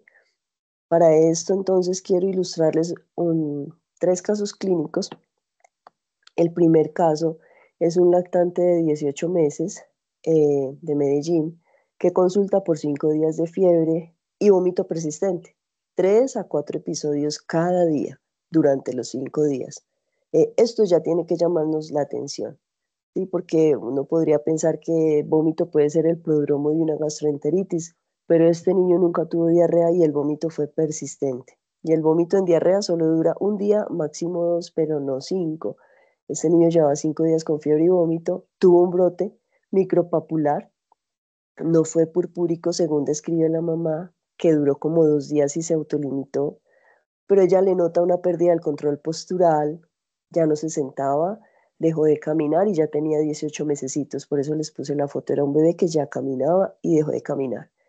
Y su mamá tenía un antecedente de anemia de células falciformes. Cuando el niño se evaluado estaba febril, con alteración del sensorio, como muy irritable, hipotónico, de verdad no lograba caminar y no encontraron lesiones en piel. Les llamó la atención que tenía un edema en el tercer dedito de su mano derecha. Dame la siguiente. La médica muy juiciosa, dame la siguiente, Jamie, por favor. Decide, no, perdón, devuélvete un poquito. Decide puncionarlo y en la punción lumbar encuentra un líquido con pleocitosis de 1584 a expensas de polimorfonucleares, una glucosa muy consumida en 7, proteínas aumentadas en 86, y bueno, este ya es el reporte del cultivo en el que se aisló una Neisseria meningitis en el líquido cefalorraquídeo, pero lo más inmediato que tuvimos, dame la siguiente, fue el panel molecular de meningitis. La siguiente, que ese panel molecular detectó también Neisseria meningitis. Este paciente tuvo hemocultivos negativos. Por ese edema del tercer dedo se pensó en una dactilitis, que es algo frecuente en niños con anemia de células falciformes, lo cual se comprobó por electroforesis de hemoglobina. Recibió 5 días de tratamiento con ceftriaxona, se recuperó sin secuelas, regresó para su casa y todos sus contactos, todos sus convivientes recibieron profilaxis. Vamos a un segundo caso. Dame la siguiente. A este no le fue tan bien. Este caso es cortesía de un colega que estimo mucho, es el doctor Alejandro Díaz. Es un adolescente de 15 años, previamente sano, un chico que iba a su colegio, como todos los adolescentes, y algún día regresa del colegio con malestar, dolor de cabeza. Consultan ese mismo día y el diagnóstico fue una enfermedad viral y dan de alta. Durante la noche presenta fiebre de 39 grados y unas lesiones violáceas en el cuerpo, que son las que están viendo en la foto. La mamá decide esperar hasta la mañana para reconsultar. Cuando ingresa está hipotenso, somnoliento, con estas lesiones purpúricas, y ese joven fallece al mediodía. Entonces, este tuvo el curso fulminante de la meningococcemia, ¿cierto? Y son como dos espectros de una misma enfermedad. Un niño al que no le fue tan mal, se recuperó, estuvo hospitalizado, pero se recuperó sin secuelas, y otro que fallece. Eh, y así es la enfermedad meningocócica, no podemos predecir a quién le va a ir mejor o a quién le va a ir peor. Dame la siguiente, Jamie. Vamos a mirar entonces el gram del hemocultivo. Pueden ver los diplococos gram negativos. Creció en agar chocolate, que es un medio específico pues para meningococo, aunque también Hemophilus pudiera crecer allí, y el resultado final pues fue una Neisseria meningitis. Dame la siguiente. Algunas consideraciones importantes de este caso es que en la primera consulta el personal que lo atendió no utilizó equipo de protección personal. El médico que lo intuba cuando ya estaba muy crítico, ese sí se puso su mascarilla. Este niño vivía con ambos padres y un hermanito de 3 años, asistía a su colegio regularmente y su salón era de 30 compañeritos. No tenía vacuna contra meningococo. Dame la siguiente, porfa. ¿Quién requiere profilaxis entonces? El médico de la primera consulta, porque no portaba su mascarilla, todos sus convivientes, porque esos son contactos estrechos, sus papás, su hermanito y sus compañeros del colegio con los docentes que estuvieron en contacto estrecho con él. Dame la siguiente. Ahora, no sé si todos supieron, esto fue como a finales de enero, la noticia de una médica que falleció en el departamento del Valle del Cauca, en Tuluá. Esta era una médica muy joven, 25 años, que trabajaba en unas salas de pediatría como médica asistencial, es la figura que tienen en Cali, como la que le ayuda al pediatra. Esta joven se enferma y hubo noticia pues en los periódicos, y los periódicos intentaban como decir que no le habían prestado la atención que necesitaba, que llevaba una semana enferma, que muy mal, pero en realidad lo que ocurrió es que la evolución de la paciente fue muy rápida. Tuvo fiebre y diarrea, 24 horas de evolución. Progresa rápidamente al shock, que la remiten a Cali, pero la paciente fallece. ¿Qué pasó aquí? Este también es otro como el adolescente que tuvo ese curso fulminante y que de pronto se retrasa uno en la sospecha clínica. Es que meningococo a veces no te da tiempo ni de pensar que es él, ¿cierto? Ni de sospecharlo. Cuando usted piensa, ¿será un meningococo? El paciente ya está muy crítico. Entonces, eso es lo que tiene como en contra de esta enfermedad. Dame la siguiente. Y dentro de los factores de riesgo, la siguiente, perdón un segundo.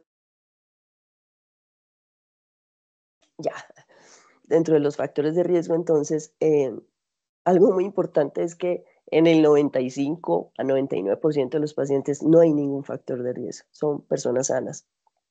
Pero si los extremos de la vida, las edades van a tener cierto riesgo, esto ya lo mostró Felipe, los menores de 1 año, y dentro de este grupo de menores de 1 año, los que han nacido prematuros tienen un riesgo todavía mayor que los que han nacido a término.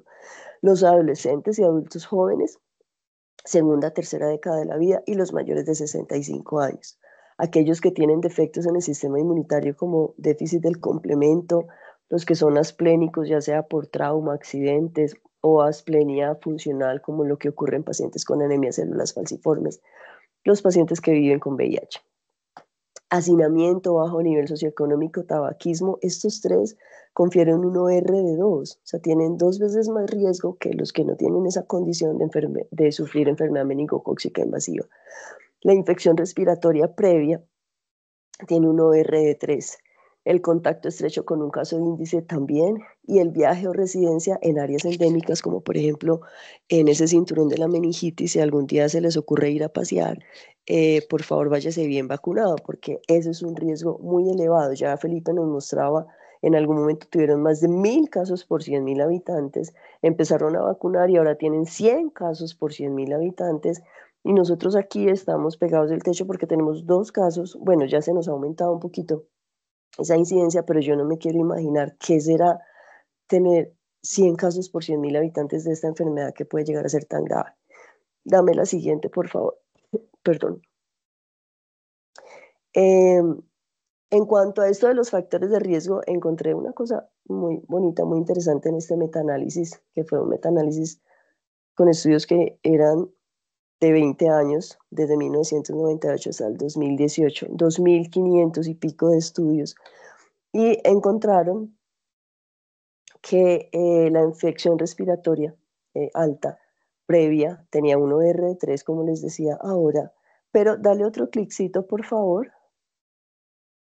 Otro cliccito, James. Eso, pero me llamó mucho la atención esto. La asistencia, no, devuélvete a eso. La asistencia a eventos religiosos tiene un riesgo reducido. De hecho, es un factor protector, por decirlo así. Me llamaba la atención porque en eventos religiosos hay conglomerado de gente, ¿cierto? Sin embargo, en ese estudio, dos estudios mostraron que los que asistían a eventos religiosos tenían menor riesgo. Eso es para motivarlos a que de vez en cuando, una vez al mes, a la semana, usted vaya a su evento religioso de la fe que usted practique. Otro factor importante de riesgo eran los adolescentes que asistían a clubes nocturnos, discotecas o lugares nocturnos. Esos tenían mayor riesgo, y aquellos consumidores de marihuana también. Dame la siguiente, Jamie, por favor. Perdón, dentro de la presentación clínica. Entonces tenemos todo un espectro, como les mostré ahora en la vida real, uno que puede no ser tan grave y otros muy, muy graves. Entonces podemos tener manifestaciones clínicas como frustradas. Eso va a depender, eso va a empezar con una carga bacteriana nasofaringea, ¿cierto? Con un paciente que se coloniza en las 2 semanas previas. Va a ser muy importante aquí los factores de virulencia bacteriana, es como el factor determinante del curso de la enfermedad. Va a tener aquí impacto si el paciente está o no vacunado contra meningococo. Muy importante la respuesta inmune del paciente y como la constitución genética del hospedero, ¿cierto? Porque también la respuesta inmune intensa puede ser muy dañina, eso lo aprendimos claramente con el COVID. Entonces vamos a tener pacientes como el primer niño que transcurre 5 días enfermo pero no fallece, y pacientes como el adolescente o la médica que fallecen en cuestión de 24 horas. Dame la siguiente, por favor. Perdón. Entonces miren cómo este meningococo es una bacteria que tiene su reloj habilitado. Entonces el inicio de síntoma va a ser así súbito, malestar general, adinamia, cefalea, En cuestión de 6 horas ya el paciente ha presentado fiebre, puede estar somnoliento, tener náuseas, vómito. El dolor en las gastrocnemios es un síntoma bastante frecuente y lo documentó muy bien el doctor Wilfrido Coronel, que es un pediatra infectólogo que es autoridad en este tema de enfermedad meningocócica invasiva, trabaja en Cartagena, y él nota cómo hasta el 60% de los pacientes tienen dolor en los gastrocnemios. Y en cuestión de 24 horas el paciente va a tener un brote purpúrico. Entonces esta triada de fiebre, somnolencia y púrpura solo la tienen el 30% de los pacientes. Y es más tardío, cuando ya estamos en un choque profundo y en un punto donde es difícil recuperar al paciente, ¿cierto? Entonces no podemos esperar a hacer el diagnóstico o a tener la sospecha con esta triada de fiebre, somnolencia y púrpura. Obviamente si la tenemos, pues eso es una meningococcemia, pero tenemos que tratar de sospecharlo un poco antes, ¿cierto? Antes de que aparezcan los signos de sepsis temprana, ese dolor tan intenso en los gastrocnemios, las lesiones de la piel, la frialdad de extremidades. Y lo que va a terminar ocurriendo es que si no lo sospechamos, si no ponemos la primera dosis de antibiótico a tiempo, el paciente va a fallecer. Dame la siguiente. Bueno, entonces, ¿qué define la virulencia y la patogénesis de la enfermedad? Entonces, como les decía, esto es una interacción entre el hospedero, el patógeno y el ambiente. Pero yo decía, me hice la pregunta, ¿cuál de todos será como lo más importante? Dale un cliccito y me encontré, dale un clic, una revisión de Nature que dice, por genómica, lograron como encontrar genes y un proceso genético importante en Neisseria meningitidis que explica su diversidad y su espectro clínico tan diferente, ¿cierto? Dame la siguiente, la patogénesis. Y lo que ocurre, bueno, vamos a tener en cuenta primero como su constitución, como su estructura. Neisseria es un diplococo que tiene cápsula y esto lo diferencia de Neisseria gonorrea, que Neisseria gonorrea no tiene cápsula, meningitis sí, y la cápsula es supremamente importante para su virulencia, pero también tiene unas proteínas que son importantes y se las voy solamente a mencionar, el antígeno de unión a la heparina, la proteína de unión al factor H, FHBP. Esta proteína es supremamente importante porque el factor H es un regulador negativo del complemento, entonces es el que le ayuda a Neisseria a evadir el complemento y la opsonización.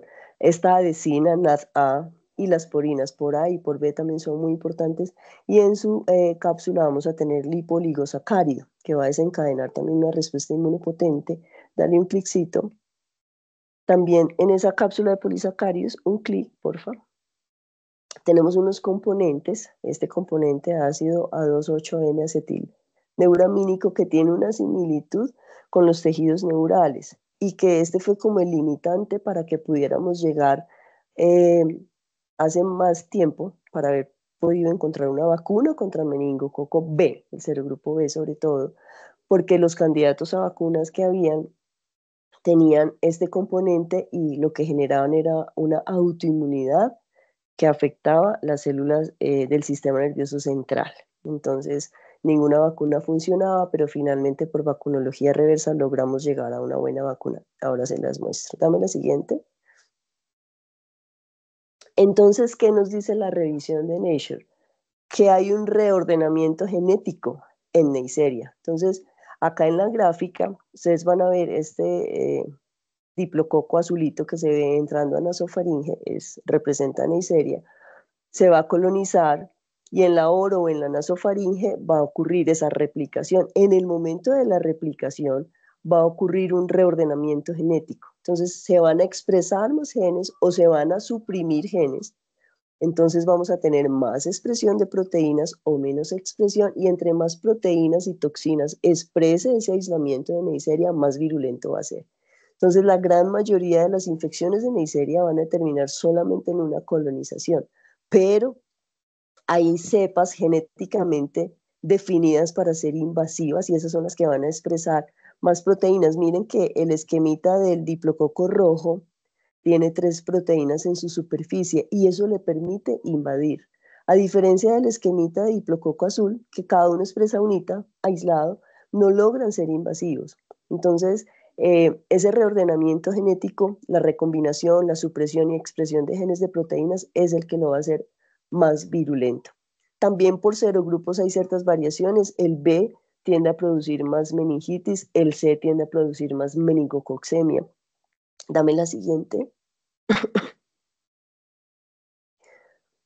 Entonces ya para la patogénesis tenemos que el individuo se infecta por contacto con secreciones orales o secreciones respiratorias de un individuo infectado. En su nasofaringe o orofaringe se va a producir toda la respuesta inmune. Tenemos como los macrófagos intentan fagocitarlos y pueden servir incluso para el mecanismo de caballo de Troya. El meningococo pasa a través de las uniones estrechas, pasa en el macrófago y llega a la matriz extracelular. Pero también podemos tener aislados, miren que estos tienen capsulita, este de acá la perdió, pero estos que tienen cápsula son mucho más invasores que el que no tiene cápsula. Ya una vez estando en matriz extracelular, él puede tomar hacia el sistema nervioso central o hacer angioinvasión. Entonces vamos a tener la bacteriemia, la meningococcemia, con toda la respuesta, la producción de citoquinas, factor de necrosis tumoral, todas las citoquinas que van a aumentar la permeabilidad vascular, la fuga capilar, la hipotensión y el choque. Dame la siguiente. Dale otro cliccito, eso. Entonces, dentro del espectro clínico, ya lo mostraba Felipe, meningitis es un 40%, meningococcemia un 50%. También tenemos pacientes que cursan con las dos, meningitis y meningococcemia. Podemos tener neumonía, artritis séptica, conjuntivitis, ¿cierto? Otras manifestaciones clínicas. Dame la siguiente. Para el diagnóstico, entonces, va a ser por cultivo, sigue siendo como el gold standard, cultivo en líquido cefalorraquídeo, en sangre o en otras muestras. Entonces, en líquido cefalorraquídeo el rendimiento sin antibióticos, ni orales ni venosos, podemos tener un 70-90% de probabilidades de aislar el patógeno. Con antibióticos esto se puede reducir hasta un 5% solamente con una sola primera dosis, porque meningococo es muy sensible a esas primeras dosis de antibióticos. En sangre podemos tener hasta un 50% y en otras muestras que casi no recolectamos, pero a veces secreciones respiratorias podríamos tener. En Gram, en coloración de Gram y en antígeno por látex pudiera verse un 75% del patógeno, y las pruebas moleculares son las más sensibles ahora, con una sensibilidad que llega al 94% y una especificidad igual del 96 al 97%, pero lo más importante es que ante la sospecha clínica se debe iniciar el tratamiento, no debemos esperar pruebas diagnósticas, tenemos que iniciar tratamiento con la sospecha, lo importante es eso, sospecharlo a tiempo. Dame la siguiente. El tratamiento y el pronóstico, entonces, se requiere soporte y tratamiento del choque, el tratamiento antibiótico, penicilinas o cefalosporinas. En realidad arrancamos con cefalosporinas de tercera, ceftriaxona como la elección, porque hay cierta susceptibilidad disminuida a las penicilinas en algunos aislados de Neisseria meningitis. Sin embargo, eso podría superarse con dosis máximas de penicilina. Pero en tratamiento de entrada, en tratamiento empírico con el paciente que acaba de llegar, usted arranca con una cefalosporina de tercera. Esto impacta mortalidad y secuelas. Un tratamiento corto de 5 a 7 días es suficiente si no hay complicaciones supurativas como artritis, colecciones. La quimioprofilaxis la requiere la familia, ya lo hablamos. La mortalidad oscila entre el 20 y el 40% sin tratamiento. Secuelas hasta en un 20% de los que sobreviven, ya vimos cuáles. Ay, Jamie, citada. Dame la siguiente, porfis. Esto fue todo lo que ya les mencioné. Dame la siguiente. Siguiente, eso. Entonces, en cuanto a la sensibilidad a antibióticos en Colombia entre el 2010 y 2024, miren cómo tenemos muy buena susceptibilidad a ceftriaxona, a ciprofloxacina, cloranfenicol, que ya es una molécula de la que no disponemos, y la sensibilidad a la penicilina está reducida. Tenemos más o menos la mitad son sensibles y un poquito más de la mitad son intermedios, pero aquí ocurre algo que ocurre más o menos con neumococo, y es que esta sensibilidad intermedia o susceptibilidad reducida se supera con dosis máximas de la penicilina, ¿sí? Como ella no produce beta-lactamasa, sino que muta las PBP, muta la PBP2. Entonces, cuando se pone dosis alta, satura esas PBP y finalmente podría llegar a tener éxito terapéutico, porque más o menos un 50% de nuestros aislamientos son intermedios a penicilina. Dame la siguiente, por favor.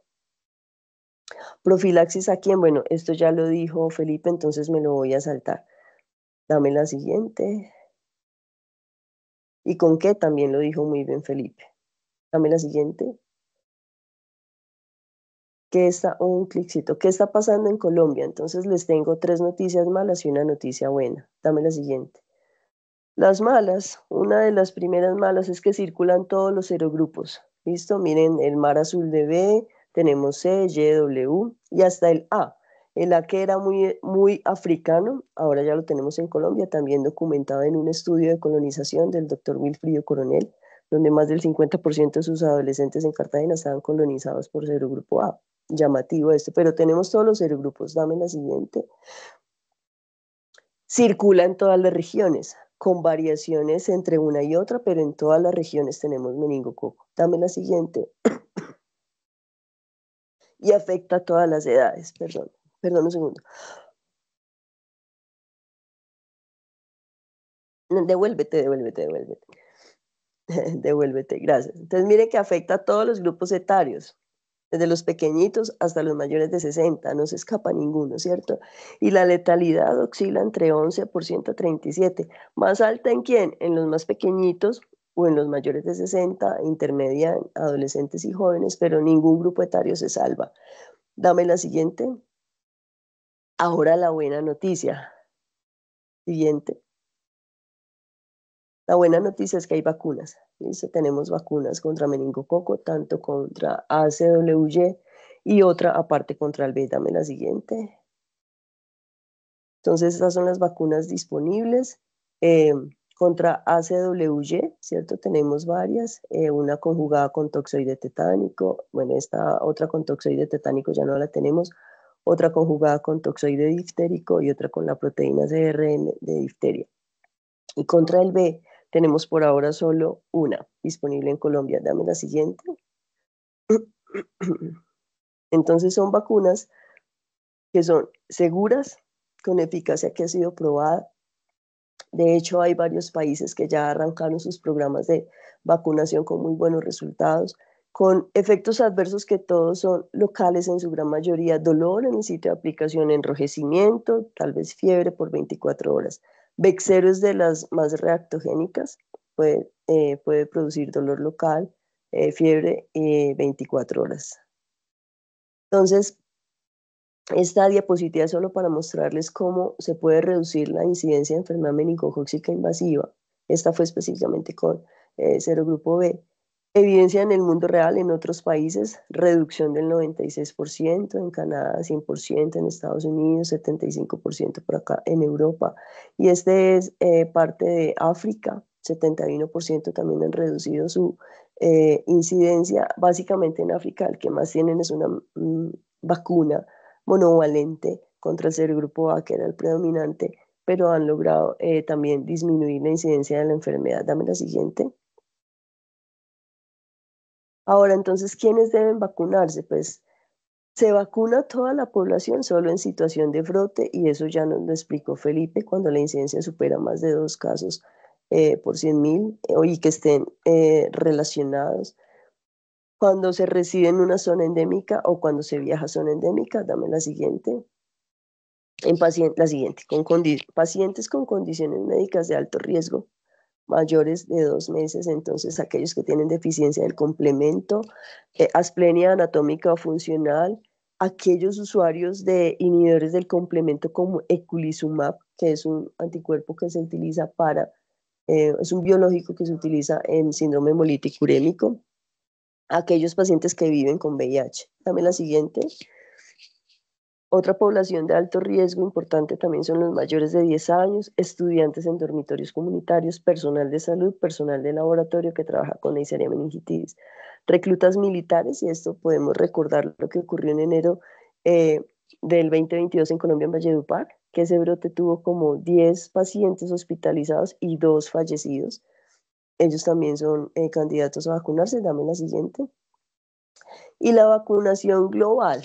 Esto es algo que es de pronto difícil ya por términos más de costo, de efectividad, ¿cierto? Entonces vacunar a toda la comunidad va a ser costoso, pero va a depender de la situación epidemiológica del momento. Ya nos explicaba Felipe entonces que podemos vacunar a los contactos, pero debemos tener en cuenta una realidad y es que las vacunas están disponibles. Y como personal de salud, nuestro deber es educar a las familias sobre la enfermedad meningocócica, que sepan que eso no es tan frecuente, ¿cierto? Es más frecuente la influenza, es más frecuente las infecciones respiratorias, pero que es una enfermedad que aunque tiene baja frecuencia, va a tener unos picos epidémicos que son impredecibles, no sabemos en qué momento, que puede llegar a ser grave y que hacer un diagnóstico temprano también es difícil, que tiene alta tasa de secuelas y que también los pacientes se pueden morir. Entonces ya con toda esa información el paciente decide si de pronto quiere vacunarse o no. En la población sana, los pacientes deben pagarla de forma particular, ¿cierto? Entonces ahí está. No sé si algún día vaya a entrar a nuestros programas o a nuestros calendarios vacunales nacionales gubernamentales, porque precisamente por eso el costo-beneficio, pero definitivamente nosotros desde nuestra labor diaria sí debemos informar a las familias y ya las familias mirarán. Dame la siguiente, por favor. Pues para mí lo ideal, aunque sea utópico, es que cada familia colombiana estuviese vacunada contra meningococo. Yo ya empecé a vacunar la mía, la verdad, empecé por mis niños, ya sigo yo y dejé a mi esposo de último, pero lo voy a vacunar también. Dame la siguiente, por favor. Esquemas, entonces les traje solamente los de las vacunas que tenemos disponibles. Esquema, tenemos la vacuna de Membeo, ¿cierto? Es ACWY y la otra ACWY es Nimenris. Entonces, de 2 a 6 meses con Membeo son 2 dosis más un refuerzo. Ese refuerzo se debe poner después de cumplir ese primer año de vida. Entre 7 y 23 meses, solo 2 dosis. Se puede aplicar, después de los 2 años es dosis única y se puede aplicar hasta los 65 años de edad. La de Nimenris de 2 a 6 meses son 2 dosis más un refuerzo, de 6 a 12 meses son 2 dosis y desde el año de vida ya es una sola dosis y puede aplicarse hasta los 105 años de edad. Menactra de 9 a 23 meses son 2 dosis separadas por 3 meses y esta también va desde 2 a 55 años y ya en ese grupo etario sería dosis única. Dame la siguiente, por favor. Y ese es Bexero, que es la vacuna específica contra serogrupo B. Esa sí tiene un esquema diferente, pues según la edad, ¿cierto? Es un esquema de 2 más 1, 2 dosis más un refuerzo en los pequeñitos de 2 a 5 meses y el intervalo del refuerzo es lo que va a cambiar. De 6 a 11 meses también es 2 más 1, de 12 a 23 meses 2 más 1, lo que cambia es el intervalo, pero después de los 2 años, para el resto de los grupos, desde ahí en adelante son 2 dosis, separadas con un mes o más, de 1 a 2 meses. Dame la siguiente. Cualquier duda pueden consultar los calendarios vacunales que fueron desarrollados por la Sociedad Colombiana de Pediatría en colaboración con ASIN. Son muy buenos.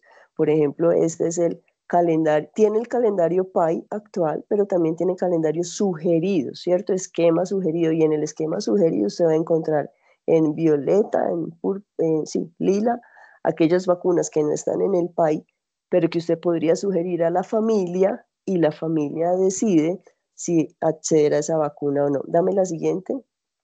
También hay para escolares y adolescentes, dame la siguiente. Y para trabajadores de la salud como nosotros y en el calendario nuestro se sugiere que también tengamos vacuna contra meningococo. Dame la siguiente, por favor. Ya manera de conclusiones. La enfermedad meningocócica, como lo vimos, tiene una baja prevalencia, pero una alta mortalidad y secuelas. Tiene mayor incidencia en lactantes menores de 1 año y si son prematuros muchísimo más, pero afecta a todas las edades. Tenemos circulación de los 5 serogrupos más importantes, ACWY y B, y tenemos vacunas disponibles. Será una decisión personal, familiar, si hacer esa inversión, pero es nuestro deber educar a las familias en el tema para que tomen una decisión informada. A veces uno se puede gastar mucha más plata en diciembre, comprando ropa, zapatos, haciendo fiestas, ¿cierto? Y de pronto invertir en una vacuna es invertir en tu vida, entonces aumentar tus probabilidades de vida. pero sí debemos indicar la vacunación y diligenciar el MIPRES de las vacunas a aquellas poblaciones de riesgo. ¿Sí? A todas las poblaciones de riesgo tenemos que indicarle la vacuna tanto contra ACWY como contra el serogrupo B. ¿Listo? Bueno, ya, era eso. Muchas gracias por la atención. ¿Alguna pregunta?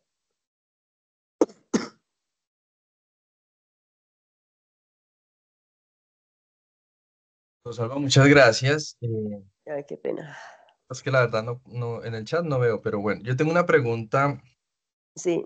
Bueno, está claro que la vacunación, pues sí, se recomienda para todos, eh, pero digamos, en este escenario de un caso en Medellín, se despertó un gran interés de vacunación, que pues en últimas me parece muy bueno. Ajá. Pero debido a que como no se declaró un brote, pues esta vacunación no hizo parte de una medida tomada pues por la Secretaría, donde se facilitara el acceso de la vacunación sin costo, sino que la Ajá. vacunación resultó siendo una vacunación dependiente de quien tuviera el dinero, generando Claro. una situación de inequidad. Mm. Eh, ¿Tú crees que se debió haber hecho un esfuerzo eh, para promover la vacunación desde la Secretaría, más allá de que no se hubiera declarado un brote? ¿O cómo debió haber sido la conducta de si realmente esas vacunas eran necesarias o no? ¿Qué hubiera podido hacer para evitar esta situación? Claro, yo no sé si Felipe todavía está, yo creo que él me puede ayudar más con esa pregunta, porque en realidad yo creo que no se desplegó la vacunación masiva porque no estábamos en situación de brote, que en situación de brote es cuando se autoriza la vacunación como ampliamente, ¿cierto?, a la comunidad, y eso que solo con ACWY, todavía no con B. Pero yo sí entiendo que de los casos índices se promovió la vacunación para sus contactos porque de hecho creo que pusieron puntos de vacunación en los colegios de los niños que se enfermaron por meningococo, pero obviamente creo que la gran mayoría de esas vacunas tuvieron que ser compradas porque finalmente yo le entiendo a Felipe que solo le autorizan la vacunación gratuita al núcleo familiar, ¿cierto? No sé si todavía estás, Felipe. Entiendo Hola, que a sí, sus contactos, a los convivientes, ¿cierto? Se pueden son vacunar de forma contactos. Todos gratuita. los contactos, Doc, que se identifican en las investigaciones Ajá. son los que se despliega la vacunación. O sea, el contacto puede ser los del colegio, los de la casa, los de Mm. la guardería, bueno, en fin. Pero eso sí lo hicimos, sí se hizo. Yo, la verdad, no Sí, tenía sí. conocimiento Sí, con esos colegios. sí, empezar algunos padres, al menos para algunos colegios donde ha pasado eso, se ha hecho de forma particular. Sin embargo, en otros municipios, pues que digamos no tienen tanta facilidad de acceso a recursos, Ujú. sí se ha venido desplegando eso. Pero las acciones se han hecho. Ahora, sí vale la pena aclarar que muchos de estos biológicos no es que sean comprados por el departamento, es el ministerio quien despacha los biológicos. Porque hay que hacer una salvedad como departamento. Nosotros no podemos, digamos, comprar el biológico porque normativamente eh, a ver cómo explicarlo, por temas administrativos no es posible. Diferente es cuando son distritos que por presupuesto participativo sí tiene la posibilidad de hacerlo, porque tiene rubros al respecto. Entonces, básicamente, en muchos casos los departamentos quedamos es a merced de lo que el ministerio defina frente a eso. Y me tocan un tema importante, y es que la vacunación, por supuesto, creo que todos estamos en pro de ella. Sin embargo, al menos para meningo, pues existe dos grupos grandes de biológicos, los que tengan la A y C y los que tengan el B. Entonces, incorporar al programa permanente este biológico, no solamente uno, sino dos, y eso son evaluaciones que hace pues el Ministerio de Salud, costo-beneficio o costo-efectividad, ¿de acuerdo? Sé que el ministerio evalúa eso hasta hace poco, pues entiendo que no se ha venido pues como tomando la decisión de incluirlo, justamente porque las condiciones no se permiten. Claro, sí, sí, es que pues al ser una enfermedad de una incidencia tan baja, yo me imagino que en todos los estudios que hacen de costo eficacia, costo-beneficio, pues no va a ser como tan fácil acceder a ellos más en nuestro país de recursos limitados. Lo que pasa es que ya, sí, esa como mi opinión personal, como pediatra, como infectóloga, como mamá, que si uno tiene la posibilidad, obviamente yo tengo la posibilidad de comprar la vacuna para mis hijos, ¿cierto? Y habrán familias que no la tienen, pero por lo menos que sepan que existe la enfermedad, que por lo menos que sepan que existen las vacunas. Y ya cada familia mirará si hace una rifa, si consigue un padrino, si sacrifica la fiesta del primer año de vida y más bien se lo gasta en una vacuna, porque uno ve casos así, uno ve familias que de pronto sobreviven solo con un mínimo, pero tienen tremendo equipo de sonido y gastan el dinero en otras cosas que pudieran no ser tan importantes e invertir en una vacuna a mí me parece que es invertir en la vida. Entonces, si bien lo que dice Iván es que esto puede terminar siendo inequitativo porque de hecho el costo de las vacunas es alto, Vexero tiene un costo alto, algunas cajas de compensación lo subsidian, pero finalmente mientras esa situación no se logre modificar desde el punto de vista de medidas gubernamentales, por todas las razones que ya vimos, ¿cierto? El ministerio no lo va a hacer, pues al menos no por ahora. Finalmente que uno pueda cumplir su papel de educador y promotor de la vacunación, no promoviendo aquí laboratorios ni comercio, sino promoviendo una medida de protección, o sea, disminuir, evitar un caso de muerte por meningococcemia. A mí me parece que eso es muy, muy valioso y muy importante porque ninguno quisiera que fuera el sobrino de uno, el hijo de uno, el compañero de uno, ¿cierto? A mí me dolió mucho el fallecimiento de la médica de Tuluá, 25 añitos arrancando su carrera. Entonces, finalmente que nosotros contemos que existe la enfermedad, que existe la vacuna y ya cada familia mirará cómo puede ir resolviendo esa parte. De todas Finalmente yo maneras, también creo, sí, perdón, de todas maneras perdón, recordar que bajo indicación médica se puede hacer el MIPRES. O sea, el MIPRES puede ayudar a claro, que, pues si hay que hacer el MIPRES, hay que tomarse esos minutos de tiempo en una el consulta. tiempo. Pero a Sí, través del no, MIPRES esto que se te digo, puede cubrir, ¿cierto? algunos que tienen comorbilidades, sí, quedan por fuera y lo que yo digo es aquellos que son sanos. Por ejemplo, mis hijos son sanos, no tienen ninguna de esas condiciones de riesgo como para que les hagamos el MIPRES. Entonces, yo quedo excluida, debo acceder a la vacuna de forma particular. Pero claro, en todos aquellos pacientes, tanto niños como adultos, que cumplan alguna de esas condiciones de riesgo, hacemos el MIPRES, nos tomamos el tiempo. Pacientes que vivan con VIH, niños, jóvenes o adultos, requieren su vacunación contra meningococo y contra ACWY y B, ambas. Los pacientes con asplenia anatómica funcional también, o sea, todos los que tienen sus condiciones de riesgo, es nuestro deber, obligación hacerlo. Ya lo que yo Pregunta, estoy, sí, o sea, en este, porque pues me la hacen y quiero compartirla, es, ¿se puede aplicar al tiempo la ACW con la B? sí, Digamos, se empezando, puede, como tú lo sí. mostrabas, al menos en niños son dos dosis, casi siempre. En adultos, pues puede ser una dosis de ACW y después y dos de meningo B, pero al menos una de esas Sí, dos, las dos se pueden administrar simultáneamente. sí.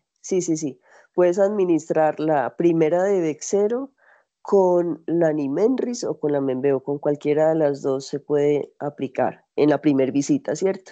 Y ya al mes siguiente lo citas para la segunda dosis de Bexero, pero sí se puede. Exacto, eso creo que es importante para que lo tengan en cuenta. Em, bueno, creo que no tenemos como más preguntas. Yo tenía básicamente esas. Em, Vale, Vamos a seguir pendientes, pues creo que este año tenemos muchas los picos o aumento de casos de enfermedades que son inmunoprevenibles.